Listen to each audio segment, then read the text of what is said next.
যুগপৎ আন্দোলনে আছে, গণ অধিকার পরিষদ অথবা মঞ্চ, তাদের সমালোচনা আমরা করি না। তো এর মানে হচ্ছে যে আমরা জামাতের সমালোচনা করি না বলে জামাতের প্রতি আমাদের দুর্বলতা আছে, ব্যাপারটা তা না। কোনো বিরোধী দলের প্রতি আমাদের ভালোবাসাও নাই, দুর্বলতাও নাই। আমাদের ভালোবাসা এবং দুর্বলতা হচ্ছে দেশের মানুষের প্রতি। দেশের মানুষের সাথে যারা গাদ্দারি করবে, রাষ্ট্রের সাথে যারা বেইমানি করবে, সংবিধান যারা লঙ্ঘন করবে, মানুষের অধিকার নিয়ে যারা ছিনিমিনি খেলবে, তাদের ব্যাপারে আমরা কথা বলবো, আগেও বলেছি, ভবিষ্যতেও বলবো। জামাতের নীতির বিরুদ্ধাচরণ করে আপনারা যে নতুন ধারার রাজনীতি শুরু করতে চেয়েছিলেন, সেক্ষেত্রে আপনারা কতটা সফল? প্রথমত হচ্ছে আপনার প্রশ্নের সাথে আমি বিনয়ের সাথে বলছি, আমরা একমত না। বা এই দলের শুরুর দিকের যারা সংগঠক ছিলেন, সমন্বয়ক ছিলেন, তারা কেউ জামাতের রাজনীতিক না, শুধু কারো রাজনীতির সাথে পক্ষে বিপক্ষের পজিশন নিয়ে বের হয়ে আসেন নাই। এই প্রশ্নটা অনেক সময় আসে, কারণ হচ্ছে যে শুরু যারা করেছেন তাদের অনেকেই আগে জামাত শিবিরের রাজনীতি করেছেন। এই কারণে বাস্তবতাটা হচ্ছে যে জামাত একটা ইসলামী রাজনীতি করছে, একটা মতাদর্শিক রাজনীতি করে। এবি পার্টি শুরু থেকে বলেছে তারা মতাদর্শিক ডক্ট্রিনাল পলিটিক্স করবে না, তারা ধর্মীয় রাজনীতি করবে না। অতএব সেখানে ফান্ডামেন্টালি জামাতের রাজনীতির সাথে এই রাজনীতির ন্যূনতম কোনো মিলের জায়গা নাই। যেমন ধরেন, এক জায়গাতে একটা মহল্লাতে একজন একটা মুদির দোকান দিয়েছে, আপনি সেখানে একটা সেলুন দিলেন চুল কাটানোর জন্য। এখন আপনি বলতে পারেন না যে সে মুদির দোকানের কর্মচারী ছিল, এই জন্য প্রতিক্রিয়া করে সে নতুন ব্যবসা শুরু করেছে। এটা মানে যুক্তিটা খুব শক্ত না আর কি। এটা তখনই মজবুত হইতো যদি এবি পার্টি ঘোষণা দিত, অথবা এবি পার্টির সমন্বয়করা, যে আমরা নতুন করে আর একটা ইসলামী দল করব, আবার ইসলামী রাষ্ট্রের প্রকল্প নিয়ে আমরা হাজির হয়েছি, আমরা দেশের শরীয়তি রাষ্ট্র কায়েম করতে চাই। এইটা প্রস্তাবনা দিলে পরে এই প্রশ্নটা ভ্যালিড হইতো। এবি পার্টি বাংলাদেশের রাজনীতির যে ক্যানভাস আছে, এখানে কমপ্লিটলি একটা নতুন রাজনীতির আইডিয়া নিয়ে হাজির হয়েছে, যেটা বাংলাদেশের রাজনীতিতে এর আগে কেউ বলে নাই। সেটা হচ্ছে পলিসি বেস পলিটিক্স, নীতির উপরে ভিত্তি করে সমস্যা সমাধানের রাজনীতি, যেটা আমরা পশ্চিম ইউরোপে দেখেছি এবং মুসলিম বিশ্বেরও অনেক দেশ, তুরস্ক, মালয়েশিয়া, তিউনিশিয়া, এই জিনিসগুলোকে মডেল করার চেষ্টা করছে। আমরা বলছি যে নাগরিক হিসাবে, রাজনৈতিক দল হিসাবে আমাদের দায় হচ্ছে নাগরিকদের সমস্যার সমাধান করা।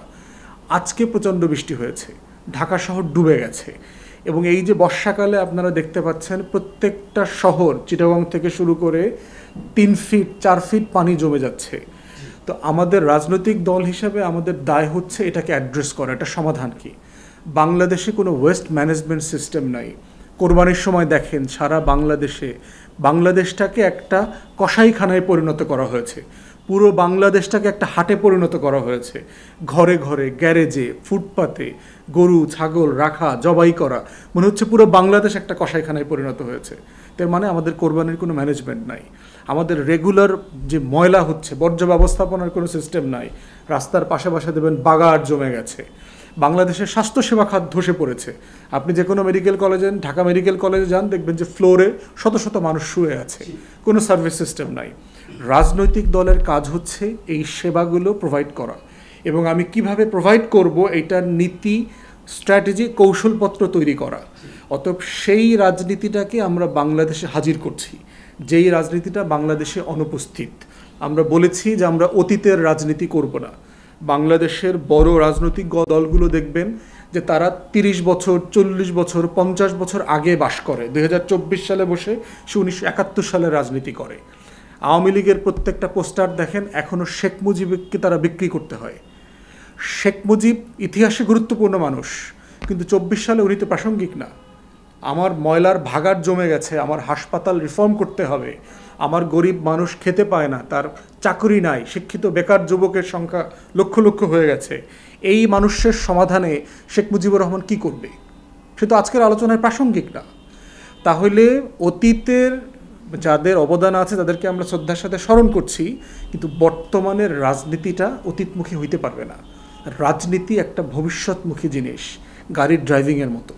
পলিটিক্যাল পার্টি হচ্ছে আপনার গাড়িটা ড্রাইভ করে, এবং গাড়িতে দেখবেন যে অনেকগুলো জানালা আছে, তার ভিতরে সামনের জানালাটা সবচেয়ে বড়, দুই পাশে আরও দুটো ছোট জানালা আছে, পিছনে একটা জানালা আছে।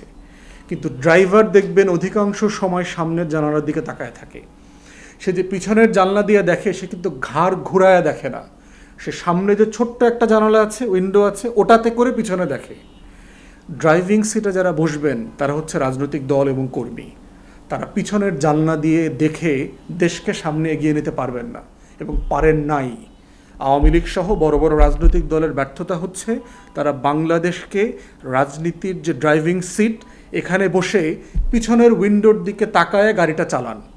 এবং এই কারণে যেটা হয়েছে, বাংলাদেশের রাজনীতির গাড়িটা, রাষ্ট্রের গাড়িটা, সরকারের গাড়িটা বারবার খাদে পড়েছে, গাছের সাথে ধাক্কা খেয়েছে, আর একটা ট্রাকের নিচে গিয়ে পড়েছে এবং দেশের মানুষের ভোগান্তি বারবার বাড়ছে। তাই এবি পার্টির রাজনীতি হচ্ছে সমস্যা সমাধানের রাজনীতি, জাতীয় ঐক্য রাজনীতি। আমাদের ন্যাশনাল ইস্যুগুলো দেখেন, কোনো বিষয়ে এদেশের মানুষ একমত না। আপনি একটা বিষয় খুঁজে পাবেন না যে বাংলাদেশের সব মানুষ একমত, কোনো বিষয় পাবেন না। কিন্তু আমরা যারা বাইরে থেকেছি আমরা দেখেছি যে মহল্লার রাস্তার সাইজ, ফুটপাতের সাইজটা পর্যন্ত একরকম। আপনি লন্ডনের বিল্ডিংয়ের রং দেখবেন, আবার স্কটল্যান্ডে যাবেন, ওখানে দেখবেন বিল্ডিংয়ের সাইজ, কালার, আয়তন সবগুলো একরকম, কোনো পার্থক্য নাই। আপনি বিমান থেকে উঠবেন, দেখবেন যে ম্যানচেস্টারের বিল্ডিংগুলো যেভাবে দেখাচ্ছে, লন্ডনের আকাশ থেকেও বিল্ডিংগুলো একই রকম দেখাচ্ছে। আপনি ঢাকার আকাশে বিল্ডিং থেকে উঠেন, বিমান থেকে দেখবেন যে একটা টিনের ঘর, আর একটা মাটির ঘর, আরেক জায়গায় পানি, আরেকটা হলো 10 তলার বিল্ডিং, আরেকটা হেলে পড়ছে। আমাদের শহরের এই বিল্ডিংয়ের যে সমস্যা, এটা রিফ্লেকশন হচ্ছে চিন্তার কোনো ঐক্য নাই জাতির মধ্যে। তাই জন্য আমাদের রাজনীতির একটা বড় জায়গা হচ্ছে জাতির বিভাজিত জায়গা যেগুলো আছে এগুলোকে বাদ দিয়ে যেগুলো মানুষকে ঐক্যের জায়গায় আনবে তেমন রাজনীতিটা করা, তেমন জায়গাগুলোকে সামনে নিয়ে আসা। যেমন ধরেন, আমার ফুটপাতটাকে হকার মুক্ত করতে হবে যেন মানুষ হাঁটতে পারে। আমার 18,000 মেগাওয়াট বিদ্যুৎ দরকার প্রতিদিন, এটা যেন আমি এনশিওর করতে পারি। কুইক রেন্টালের নামে প্রতি বছর যে আমি হাজার হাজার কোটি টাকা লুটপাট করছি, এটা বন্ধ করতে হবে। এস আলম বাংলাদেশের ব্যাংকগুলোকে খালি করে, ব্যাংক লুটপাট করে বিলিয়নস অফ ডলার পাচার করে ফেলছে, এইটা বাদ দিতে হবে, বন্ধ করতে হবে। পাচার করার টাকা ফেরায় নিয়ে আসার চেষ্টা করতে হবে। আমাদের এই যে দেখেন বেনজির কাণ্ড, আজিজ কাণ্ড, আনার কাণ্ড, সমর, রেজা, মতিউর রহমান, এই যে হাজার হাজার লক্ষ লক্ষ লুটেরা তৈরি হয়েছে, এই লুটেরাদের থেকে বাংলাদেশকে আপনি গণপ্রজাতন্ত্র বানাবেন কিভাবে, যেটা মুক্তিযুদ্ধের ঘোষণাপত্রে ছিল। এইটা হচ্ছে রাজনৈতিক দলের কাজ। ডক্ট্রিন নিয়ে আমার সাইজ কতটুকু, আমার ধর্ম কি, আমি সিঁদুর পরি, আমি কি মানে বারাণসীতে গিয়ে পূজা করি গঙ্গার পারে, না আমি মদিনাতে গিয়ে আল্লাহ রসুলকে সালাম দেই, এটা রাজনীতি না। এটা হচ্ছে ধর্ম, যার যার বিষয় তিনি তার সম্মানের সাথে, বিশ্বাসের সাথে সেটা পালন করবেন। এবং আমাদের রাজনৈতিক দল এবং সরকারের দায়িত্ব হচ্ছে প্রত্যেককে নিরাপত্তা দিয়ে সেই কাজটা করা, যেটা আমাদের রাষ্ট্র দেবার চেষ্টা করে। তো বাংলাদেশের রাজনৈতিক দলের এই যে ভয়েডগুলো আছে, আমরা মনে করছি যে এখানে কোনো ফাংশনাল পলিটিক্যাল পার্টি ডেভেলপ করে নাই। এই রাজনৈতিক ভয়েডের জায়গাটাতে আমরা কাজ করতে চাচ্ছি। আংশিকভাবে যে ক্রেডিটটা দিতে হবে সেটা প্রেসিডেন্ট জিয়াউর রহমানকে দিতে হবে। উনি এই বিষয়ভিত্তিক কাজগুলো, ইস্যুগুলোকে অ্যাড্রেস করে কাজ করা শুরু করেছিলেন। বাংলাদেশের দেখবেন অর্থনীতির যে 3টা সলিড ফাউন্ডেশন, বিদেশে লোক পাঠানো, আমাদের যে প্রবাসী কর্মী আছে, আমাদের অর্থনীতিতে যে পোশাক শিল্পের যে অবদান, তারপরে হচ্ছে আমাদের কৃষি, এই 3টা ফাউন্ডেশনকে নিয়ে কিন্তু প্রেসিডেন্ট জিয়াউর রহমান কাজ শুরু করেছিলেন এবং ব্রিলিয়ান্টলি কাজ শুরু করেছিলেন। উনি যদি বেঁচে থাকতেন, যে ফ্লোতে আমরা ডেভেলপ করেছিলাম, বাংলাদেশ আজকে সিঙ্গাপুর, দক্ষিণ কোরিয়া না হলেও ন্যূনতম মালয়েশিয়া আমরা হয়ে যেতাম এই সময়টাতে। অতএব আমরা মনে করছি যে এই ইস্যু ভিত্তিক সমস্যা সমাধানের রাজনীতিটাকে আবার করে ফিরায় নিয়ে আসতে হবে। অতীতের রাজনীতি না, ব্যক্তি বন্দনা পূজার রাজনীতি না, বরং নাগরিক সমস্যা সমাধানের রাজনীতি। এটাই হচ্ছে আগামী দশক এবং আগামী বর্ষের রাজনীতি। এবি পার্টি সেই রাজনীতিটা করবার চেষ্টা করছে। এখন দেখা যাচ্ছে যে জামায়াতের অনুষ্ঠানে আপনারা দাওয়াত পাচ্ছেন এবং আপনারা বিভিন্ন অনুষ্ঠানে তাদেরকে নিমন্ত্রণ করছেন। এরকম অবস্থায় অনেকেই বলেছেন এবি পার্টির জামাত বিরোধিতা আসলে একটা সেট আপ গেম। প্রথম কথা হচ্ছে যে আমরা কারো বিরোধিতা করি নাই। বাংলাদেশে যে কোনো বিরোধী দলের কাজ হচ্ছে সরকারের সমালোচনা করা। কোনো বিরোধী দলের কাজ এটা না যে একটা বিরোধী দল আরেকটা বিরোধী দলের সমালোচনা করবে।